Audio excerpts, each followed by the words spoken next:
The Duke of York has made headlines a number of times, and it isn't always pleasant reading. The Prince, the Duke and the Butler, Shame at the Palace reveals all at 10. Before that, with historical images of war, King George VI, the Accidental King.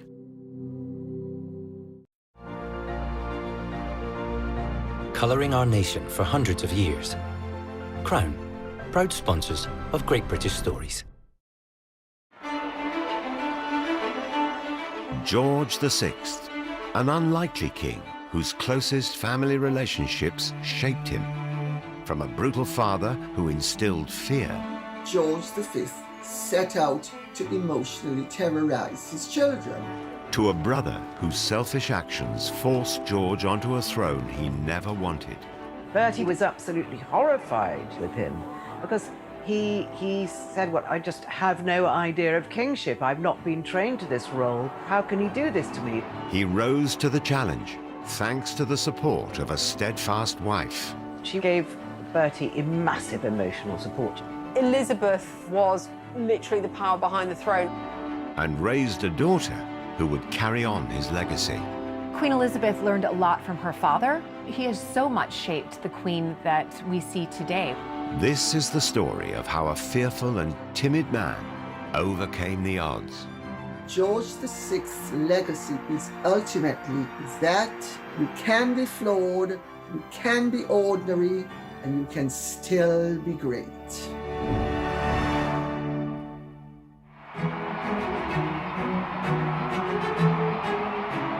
At 9 p.m. on May the 8th, 1945, King George VI delivered a speech that would inspire a nation and go down as one of the crowning moments in the history of the royal family. Today, we give thanks to God. Germany, the enemy who drove all Europe into war, has been finally overcome. He rallied the people, and this was their victory speech. He had gone from being regarded as a pathetic creature to somebody who was actually treated with great reverence all over the world by people. His reign is defined by a series of hugely important close family relationships. How did this shy, stammering, spare to an heir come to such a defining moment and become one of the most admired monarchs in British history? George VI was born Albert Frederick Arthur George on the 14th of December, 1895. Known as Bertie, his childhood was dominated by an overbearing father. George V set out to emotionally terrorize his children. He said, "I was afraid of my father and my children are going to be afraid of me." And they were. Bertie was also left-handed, and he was forced to write in his right hand. He had knocked knees, he had to wear braces. So he's really grown up with a lot of physical ailments. What you had was an already nervous and quite sickly boy then developing a speech impediment. And at the time, it was considered a sign of a lack of intelligence. So I think that contributed to Bertie's lack of confidence when he was growing up. Bertie's confidence as a child was not helped by comparisons to his brother David, the heir to the throne. His elder brother was the golden boy. Everything came to him easily. He was just the most captivating personality, while Bertie was the absolute opposite. And of course, being in his brother's shadow simply made his failings even more apparent to onlookers. I think to some extent there was a bond between the brothers, but of course they were competing for their father's affection, for their father's respect. In 1909, at the age of 13, Bertie was sent to Naval College, where it was hoped his actions could speak louder than his stammered words. It was the expectation that he would join the Royal Navy, like his father, like his brother. Although he struggled with the entrance exam, he really wasn't very bright.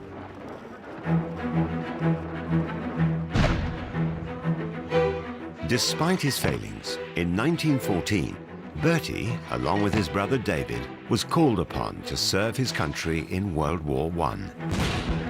The contrast between the brothers would, for the first time, be in Bertie's favor, resulting in admiration from an unlikely source, his domineering father, George V. Because he was not the heir, it allowed him to have more direct experience in conflict than his brother David. And so Bertie was at the Battle of Jutland, which was the last huge naval battle. And in comparison, David was back behind the line, not able to engage in this kind of combat. What was interesting is the quote that emerged from George V about his son, saying that Bertie had more guts than the rest of them put together, was a reflection of the fact that although this boy had struggled and had been sickly and had had a stomach, he had always tried to overcome things. But then the unfortunate boy was struck down with dreadful stomach pains, and he had to be retired temporarily out of the Navy and go back to his father and mother and really sort of work from home, as it were. And he carried out a few duties, and his father was very pleased with him. He won the respect of his father. So this, I think, was the beginning of a turning point. It gave Bertie a sort of sense of inner steel, inner strength. Bertie still had much to learn about showing outer strength. This began to change when the most important woman entered his life, his future wife. Lady Elizabeth Bowes-Lyon was the daughter of the Earl and Countess of Strathmore, and she was a very gorgeous, charismatic young girl, and she was sort of the toast of the town.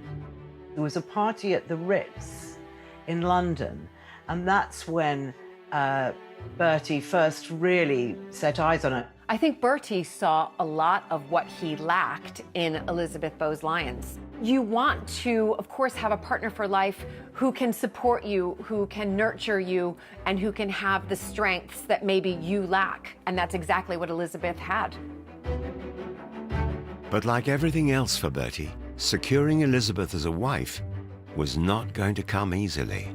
I don't think she hardly noticed him. There wasn't that exciting spark about him. And also, she had absolutely no desires to marry into the royal family.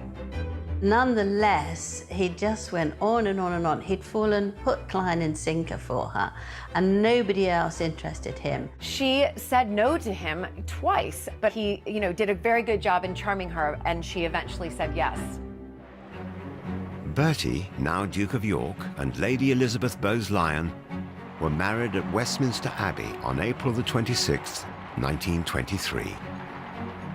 And with it, the increasingly gutsy Duke had secured a partner to support his shortcomings. Elizabeth was determined that if she went into this marriage, she was going to make a success of it. And she saw that he needed massive emotional support. Elizabeth really did then become his great source of strength in the years that followed. It was in these coming years that Bertie would need all of his wife's strength and support as he faced his fear of public speaking. Inside Wembley, he was horribly nervous. Elizabeth was willing him to get the words out. And be forced to lead a monarchy by a brother who threw away the crown. The country was horrified. Their king was leaving, and instead they had in his place this stammering, shy younger brother who obviously knew nothing. By the mid-1920s, Bertie, Duke of York, was taking on more royal duties. Unfortunately, for a stammerer, more duties meant more public speeches. Ladies and gentlemen, I'm very glad to come here this afternoon to open the King's Field. I'm sure that we are all happy to feel He wasn't confident speaking in public, and he used to approach the microphone with a feeling of abject dread. That the generosity of His Majesty has set an example to all. I mean, there are speeches, aren't there, in which you can actually look at King George's face and see a tick, you know, from sheer, rigidly suppressed tension. It meant that on occasions in speeches, people would literally hold their breath, waiting for the next word to come out of his mouth. Bertie's speech wasn't recorded, but the tension was remarkably imagined in this 2010 film.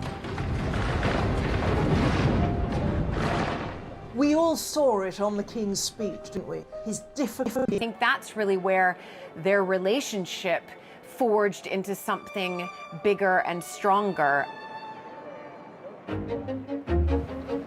Bertie's dutiful wife Elizabeth took it upon herself to seek help for her shattered husband.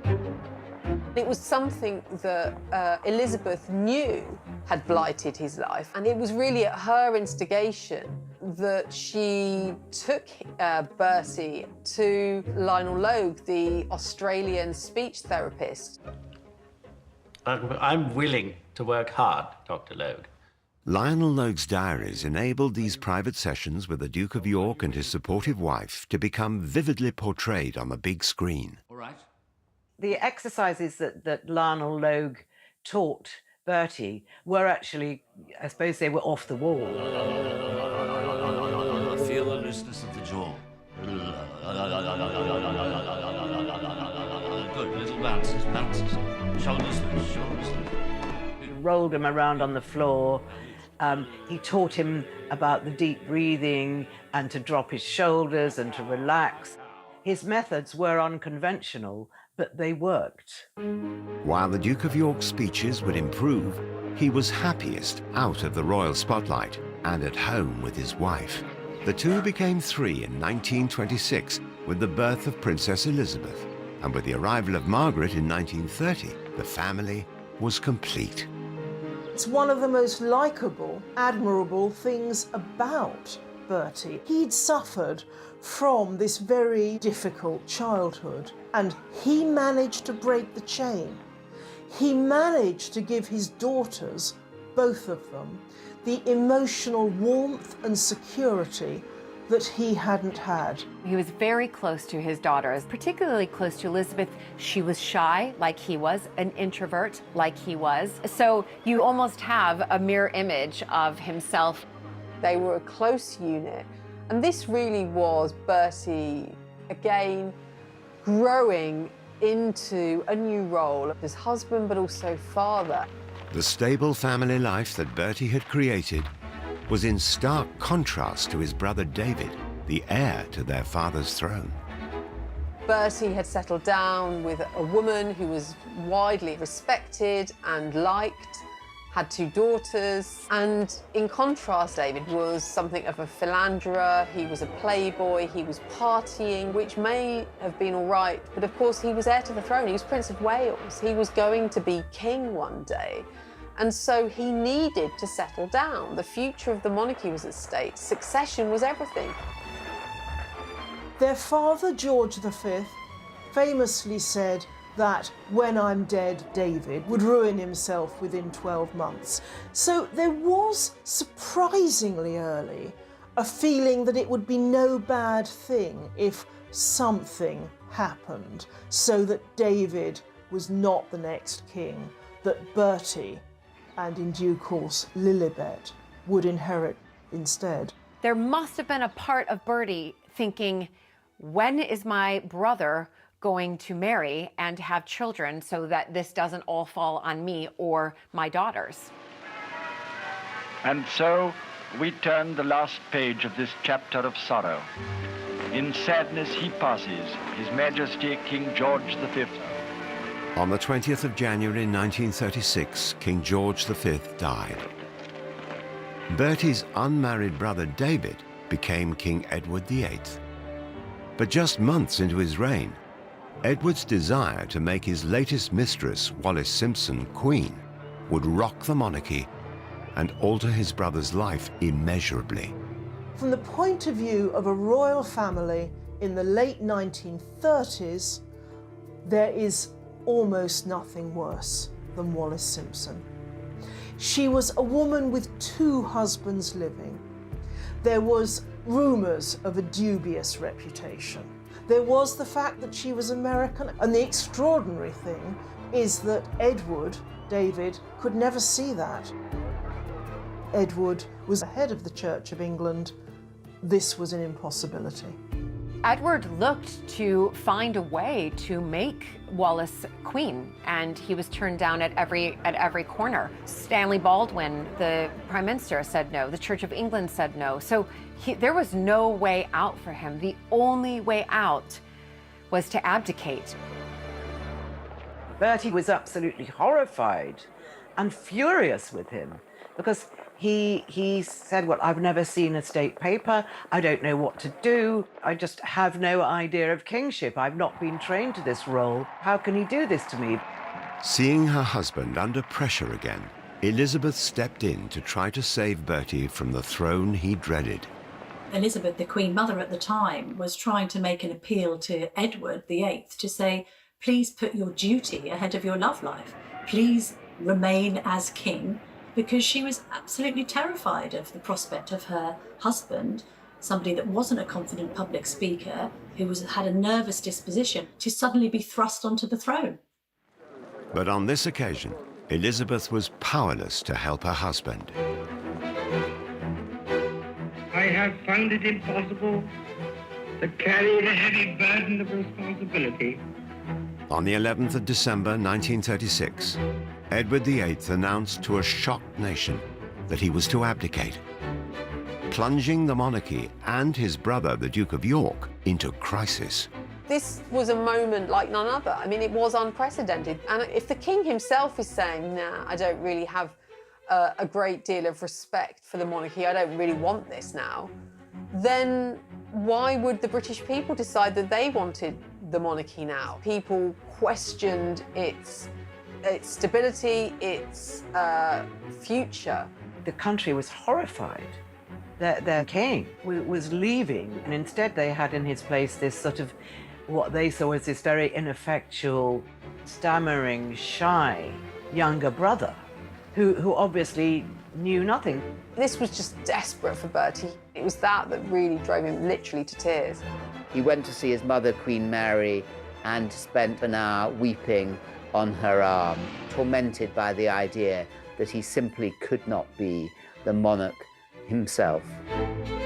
On the 12th of May 1937 at Westminster Abbey, the Duke of York was crowned King George VI, and his wife, Queen Consort Elizabeth. The first daunting task for the shell-shocked new monarch was to speak to his people. The moment really that, of course, would test the new king, George VI, was his first speech. One can only imagine the sense of anticipation and fear.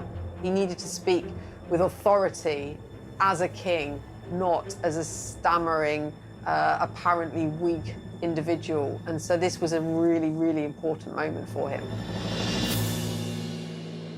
The Queen and I will always keep in our hearts the inspiration of this day. May we ever be worthy of the goodwill which I am proud to think surrounds us at the outset of my reign. And, you know, he managed to nail this first speech as king. George had come of age. He'd managed to conquer his stammer. It turned out that, as his father, George V, said, when it comes right down to it, Bertie has more guts than the rest of the family put together. And quite quickly, the new couple, George and Elizabeth, the new king and queen, began to win people round. Well, I think there was a sense of real gratitude to Bertie that he had stepped up to the plate. And there was a feeling, I think, that David, Edward VIII, had abandoned Britain, and that actually it was George VI that had come to its rescue.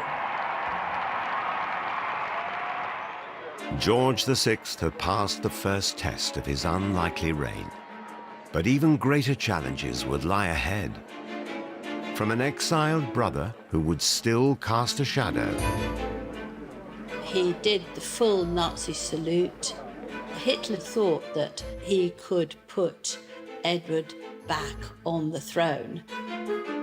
To leading his country through the horrors of World War II. Wartime was where the monarch was looked to rally the spirit of the nation.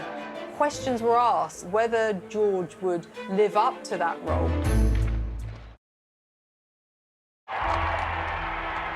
George VI was a man whose life was strongly influenced by the actions of his closest family, for better and for worse. When Britain was propelled into another world war, the acts of his wife and his brother would prove significant to the crown, the country, and George. Nobody wanted another war. The First World War had been the first total war in the history of mankind. It had devastated the lives of hundreds of millions of people. The king's relationship with his brother would also become a worry. After the abdication, he was demoted to the Duke of Windsor and exiled to France. But much to the disgraced Duke's delight, he was still treated like royalty in Germany.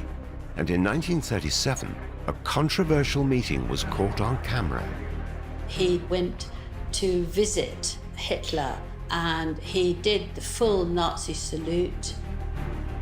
Hitler treated them like royals, and one reason was that he thought that when he'd come over and ruined the UK, that he could put Edward back on the throne. Hitler could not be trusted, and war with Germany was imminent. King George had to step up, and in June 1939, with the Queen by his side, they visited President Franklin Roosevelt in America. And that was hugely significant because it meant that there was already a special relationship between the palace and the White House when eventually the US joined the Allied forces. And of course, that combined effort and the mutual understanding between the two countries was hugely significant in helping to defeat Hitler. Just a few months later, on the 3rd of September 1939, Neville Chamberlain declared war with Germany. Britain was catapulted into crisis, and so was the monarchy. This was not long after the abdication, and the monarchy was still, was wobbling. Wartime was where the monarch was absolutely looked to rally the spirit of the nation. Questions were asked whether George would live up to that role. He was shy. He did doubt his own abilities, and of course the difficulty, the stammer in his speech was a great source of nervousness, of edginess to him. Within just a few hours of declaring war, the king had a chance to prove his doubters wrong, and with the help of Lionel Logue, prepared for one of the biggest speeches of his life. I suspect that he felt that if he couldn't speak and he stumbled over the whole speech, no one would trust him with the responsibility of being king of a country at war. He had Lionel with him, who was talking to him on the other side of the loudspeaker. At 6 p.m., he went live on radio to talk directly to his terrified people. For the second time in the lives of most of us, we are at war. Over and over again, we have tried to find a peaceful way out of the differences between ourselves and those who are now our enemies. Everyone was hanging on his every word because of the way that he slowed down his diction. That speech will forever go down in history as one of the greatest royal speeches ever made. There may be dark days ahead, and war can no longer be confined to the battlefield. With God's help, we shall prevail. I think that really is King George VI's defining moment. The country forgot about the stammer. The country forgot he was the second son, that there was an abdication. We have our king. Nothing could prepare Britain for what was coming next.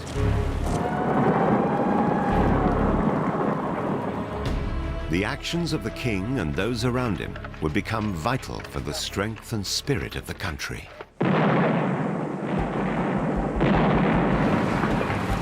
As the war raged on, so did the king's problems with his brother and the Duchess of Windsor. They were dangerous in a number of different ways. One of them was that connection with the Nazi establishment, but there was also the feeling that no one wanted them in Britain, presenting a kind of rival monarchy. Eventually, he was given what the Duke considered a very minor posting as governor of the Bahamas, but he had no choice. He had to take what his brother gave him.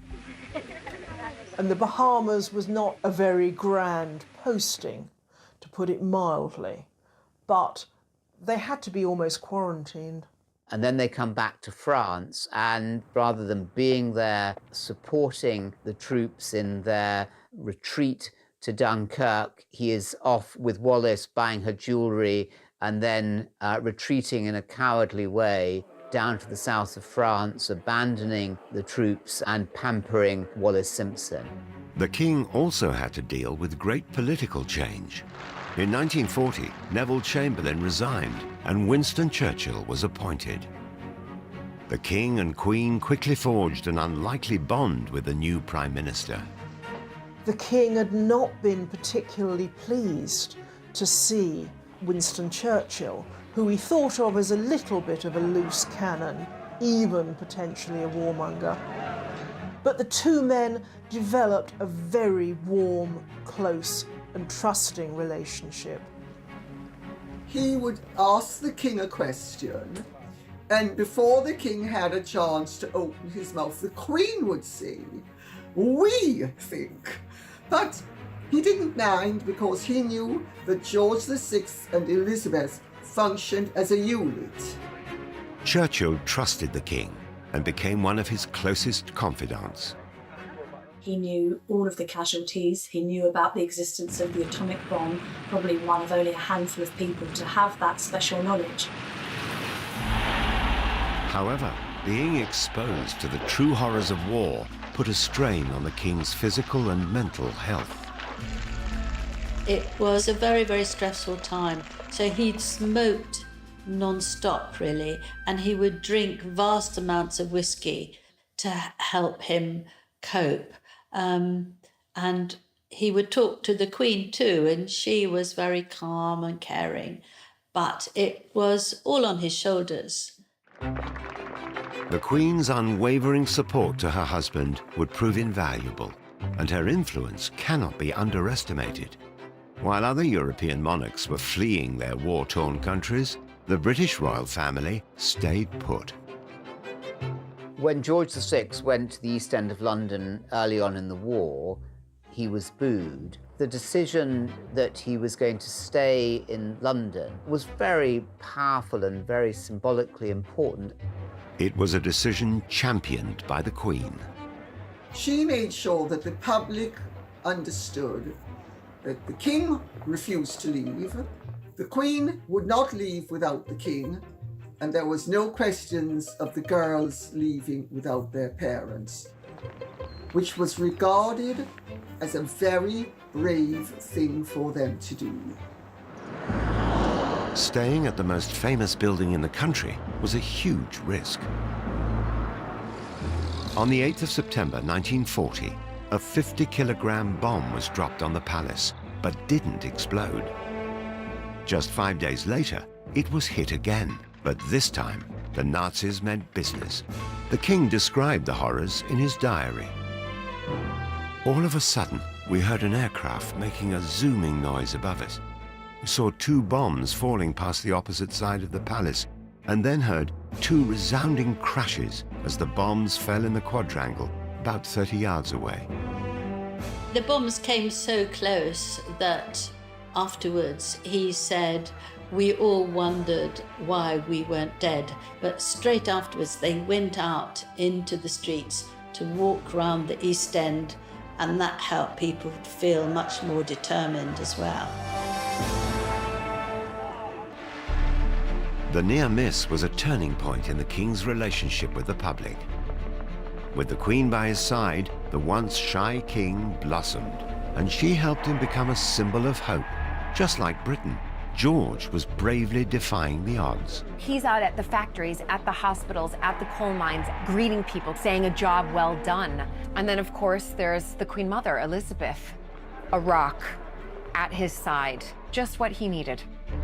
The king did slightly take a backseat and allowed his wife to chatter away because she really engaged with these people whose lives had been completely wrecked. They had nothing. It was clear to all that the Queen was an enormous influence on the king, a fact her enemies could not fail to spot. Hitler had a very low opinion of George VI's intelligence. He called him a simpleton. He certainly didn't have a low opinion of Queen Elizabeth's intelligence because he called her the most dangerous woman in Europe. Together, the king and queen had become central in boosting the morale of the nation through the darkest days of war, and the reputation of the monarchy was on the rise. Wherever they went, the king and queen were cheered by the people. Their Majesties themselves, of course, are no strangers to bombs. He was front and centre throughout, the man who totally came of age during that war and is seen as the sort of beating heart of British wartime resolve and is still looked to and admired for the role he played today. On the 8th of May 1945, war in Europe finally came to an end. The king had triumphed through adversity and transformed the monarchy, securing its position in peacetime. The area around Buckingham Palace was jam-packed. Hundreds of thousands of people were there calling out, George, we want George, we want the king.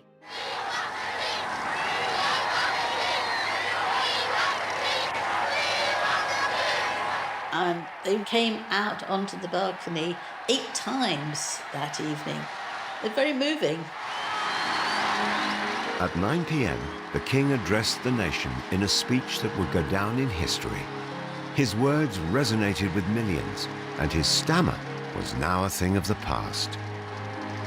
By that time, he had learnt how to breathe, how to speak, and how to conduct himself without a stammer. It was at 9 o'clock on VE Day that the king had broadcast his message to the people of Britain, the British Empire, and the Commonwealth of Nations.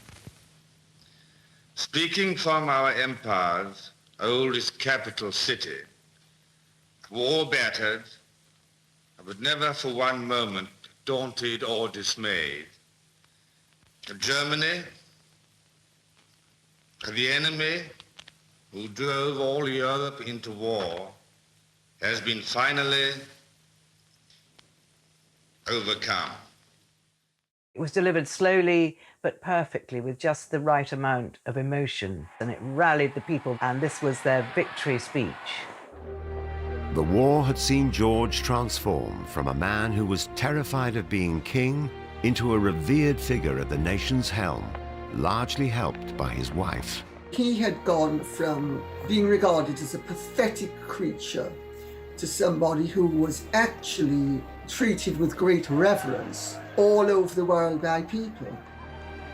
People felt that George VI and the Queen Mother were absolutely emblematic of the British spirit and the war effort, very much done their duty and then some during what had been the darkest hour for Great Britain. With the help of his devoted wife, an unlikely king had become a national inspiration. But behind the scenes, he was suffering. His health had been hammered, and the rest of the reign was far from assured. He'd never been a particularly healthy man. He was a lifelong smoker. And it became apparent that this was, in fact, lung cancer. King George VI was reluctantly thrust onto a turbulent throne. And despite the crisis and the chaos of his brother, by the end of the war, George was hailed a hero. However, the post-war years weren't going to be easy, and he'd now need the support of yet another close member of his family more than ever, his eldest daughter Elizabeth. In 1945, Winston Churchill was defeated by a landslide Labour victory, and the British Empire started to fall apart. In 1947, India declared independence. Now, this was a huge beginning, apparently, of an unravelling of the empire. He felt keenly the loss of India, but he also was very much central to the establishment of the Commonwealth.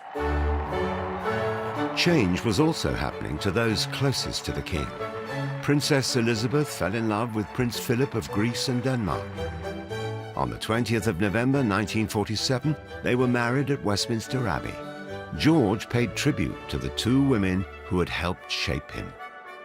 The king wrote her a letter in which he said, "I watched you grow up with pride under the skillful direction of Mummy, who you know is the most marvellous person in the world in my eyes. I've seen how sublimely happy you are, but please don't forget us." Very touching. The king's life had changed dramatically in the post-war years, politically, personally, and physically. In 1951, cancerous tumours were found on his lung. One of the major operations he had was to actually have a lung removed, which was at the time pioneering, but also a hugely frightening experience, not only for the king, but the family around him, hoping that he would pull through. The Queen and Princess Elizabeth were very upbeat about it. They kept saying he's recovering very well, he's doing splendidly. So the public felt that he was getting better. He'd never been a particularly healthy man. He was a lifelong smoker. He was suffering from, various sorts of chest trouble, and it became apparent that this was, in fact, lung cancer. The family rallied round. The Queen and princesses took on more engagements, but his wayward brother was nowhere to be seen. The Duke of Windsor really by this time was persona non grata. The two brothers did grow very much apart. There wasn't really any question, I don't think, of David coming to Bertie's support. Those identities had long since gone. In January 1952, Princess Elizabeth and the Duke of Edinburgh stood in for the ill king and set off on a tour of the Commonwealth. The king was there to see his daughter off at London Airport. Apparently he stood there watching until the plane was just a vanishing dot in the sky. And of course the fact is, he never saw her again. On the 6th of February, the princess had reached Kenya, but back home, things took a turn for the worse. The king was out shooting and he went to bed.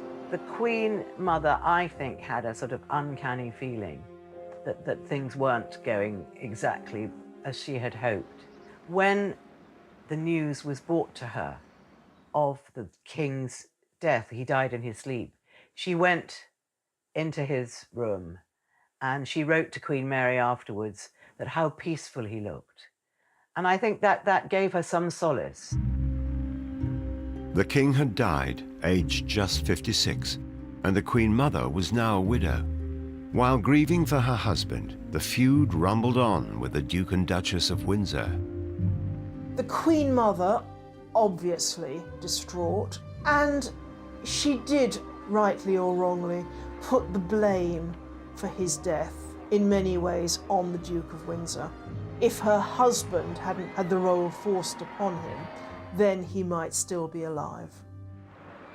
The funeral took place on the 15th of February. In moving scenes, thousands of people lined the streets of London to pay their respects to a treasured king. The Queen Mother was believed not to have cried, but of course she would have wanted the king not to be embarrassed by her weeping, and she could cry in private. The Duke of Windsor followed his brother's coffin on foot in dress uniform. There were rumours before the funeral that the Duke of Windsor wouldn't be allowed to wear his uniform, but in the end he wore his naval uniform and walked with his brothers. Wallace is banned from the funeral, and equally Edward played a very minor role, very much seen as the poor relation. Through 28 years of marriage, the Queen Mother had given the king exactly what he needed: loyalty and love. Queen Elizabeth wrote to Queen Mary to say that King George had been her whole life. I don't think the king could have achieved anything near what he did without his wife. Elizabeth, the Queen Mother, was literally the power behind the throne. She was a steely, determined woman who is, you know, one of the foremost women of the 20th century. There's no doubt about that. King George's reign was the end of an era, but to understand his true impact, one only needs to look to our current queen. Queen Elizabeth learned a lot from her father. He has so much shaped the queen that we see today. She is a force, she is a steadfast, and she's a pillar of strength, just like her father became during his tenure as king. Even today, King George continues to inspire his daughter. On the 8th of May 2020, to mark the 75th anniversary of VE Day, the Queen spoke to the nation and paid a touching tribute to her father. I speak to you today at the same hour as my father did exactly 75 years ago. She wore 2 brooches that he'd given her for her 18th birthday. She had a photograph of him on her desk. At the start, the outlook seemed bleak, the end distant, the outcome uncertain. But we kept faith that the cause was right. And this belief, as my father noted in his broadcast, carried us through. Never give up, never despair. That was the message of VE Day. George VI's journey began as a timid child in the shadow of his charismatic brother and terrifying father. But his story took an unexpected turn, thrust onto the throne, a burden which made him the man he became, but also broke him. With his adoring wife and daughter by his side, George overcame the odds to save the crown, securing it for future generations. You have the king who never thought he would be king, who never wanted to be king. He worked at being king. This did not come easy for him. He united a nation just like his daughter is doing today. George will always be remembered as somebody who rose to the occasion. Expectations were low and he far exceeded them to become one of the most stabilising and influential figures in modern royal history. George VI's legacy is ultimately that of the challenged, inadequate person who becomes a hero. You can be flawed, you can be ordinary, and you can still be great.